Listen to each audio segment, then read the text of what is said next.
Today, we are diving into a really powerful idea from Brianna Wiest's book, The Mountain Is You. Seriously, if you've ever felt like you're getting in your own way, this is for you. We're going to explore how to stop that cycle and finally start climbing towards self-mastery. You know that feeling, right? It's so frustrating. You have these big goals, these amazing dreams, but somehow you're the one who ends up tripping yourself up right before the finish line. Well, we are going to get to the bottom of that exact obstacle, and I'll show you that you, yes you, already have everything you need to clear the path forward. All right, so the entire journey we're about to take is really built around one single core metaphor. And it's not about conquering some big, scary challenge out there in the world. No, it's about understanding the mountain that exists inside each and every one of us. So here it is, the big idea. That mountain you feel like you have to climb, it's you. It's literally built from all the habits, the patterns, and the beliefs that are holding you back. But, and this is the most empowering part, if you are the mountain, that means you're also the way over it. The obstacle and the solution, they're one and the same.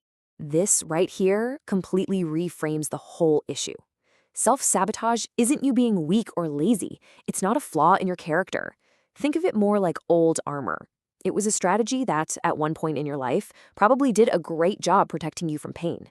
But now, that armor has become a cage, and it's stopping you from growing. Okay, so if we want to dismantle that cage, we have to understand why we built it in the first place. What are the deep, hidden reasons behind all these self-defeating behaviors? Let's get into it. This really shows the internal tug-of-war perfectly. On one hand, your conscious mind, the part of you listening right now, it wants to grow, to change, to succeed. But on the other hand, your subconscious is running this ancient software designed for one thing, keeping you safe by keeping things exactly the same. So the moment you try to change, your subconscious slams on the emergency brake, trying to protect you by keeping you right where you are. Do any of these look a little familiar? Yeah, I thought so. That procrastination on your big project, it's probably not laziness. It's often a deep, deep fear of what happens if you fail, or, get this, even if you succeed. And people-pleasing isn't just about being nice. It's a full-on strategy to avoid the sting of rejection. Every single one of these is just a symptom of a deeper protective fear. So the big question, how do we actually start the climb? How do we begin to take apart these patterns piece by piece?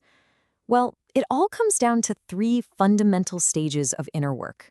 This is the real ascent. Okay, step 1. You have to know that everything you do, everything you believe is built on a foundation of core beliefs.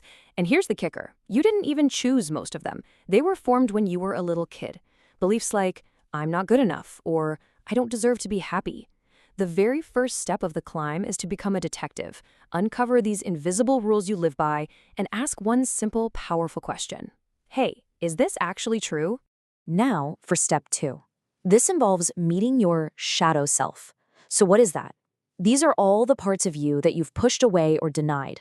Maybe it's your anger, your vulnerability, your ambition, because somewhere along the line you were taught they were bad.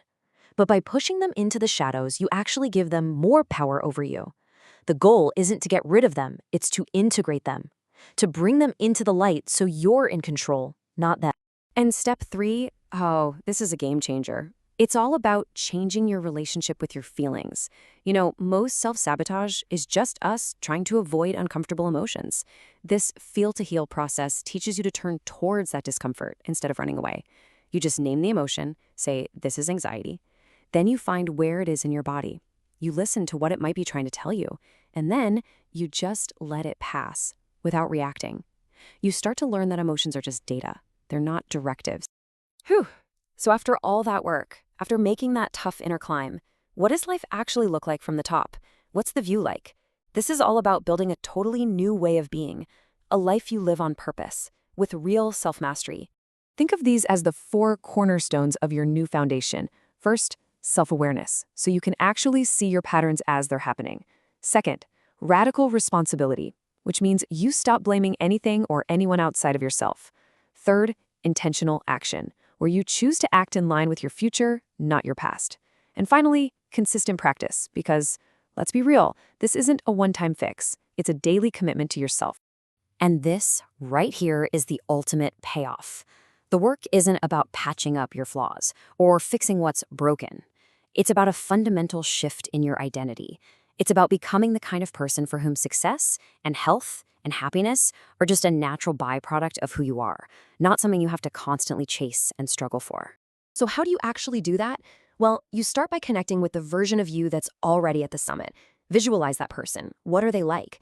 Then, when you have to make a choice, big or small, just ask yourself, what would my future self do right now? And most importantly, you have to start acting like that person today. Don't wait for permission, just start embodying the change you want to see. Okay, this has all been great in theory, but theory without action is really just entertainment, isn't it? So let's make this real. Let's make it practical. Here is your official guide for taking the very first steps up your own personal mountain. Now, the most important thing here is not to get overwhelmed. Start small. Seriously, for this week, just focus on awareness. That's it. Can you spot just one pattern and figure out why it's there? Can you try that feel to heal process just once?